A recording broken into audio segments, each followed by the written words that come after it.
Canada's Bay of Fundy is famous for its dramatic tides, rising and falling more than 40 feet each cycle.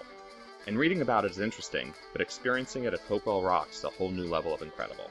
We split our visit into two parts. First up was paddling amongst the rocks at high tide. As we navigated through the arches and pillars sticking up out of the water, our guide explained how each trip was a bit different.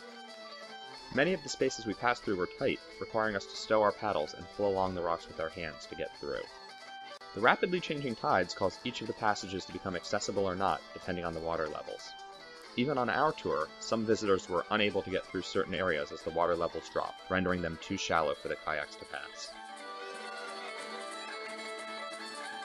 Beyond the narrow paths paddled, there were also some incredible views of the cliffs. Just an hour into the trip, as we paddled back to the dock, some of the passages were wide open, while others were now completely impassable. They were part of the beaches rather than the bay, and we had visitors to see out on the beach. Oh, and I may have attacked our guide by accident. That afternoon we wandered the sea floor, exploring where we had been paddling earlier. Compare Lover's Arch at high and low tide. Diamond Rock was similar. Off to the right is plenty of room to walk on the sand, where earlier it was all water. These huge sections of beach are completely underwater for most of the day, but as the bay drains and the tides recede, they open up for brief visits from the tourists. Simply amazing.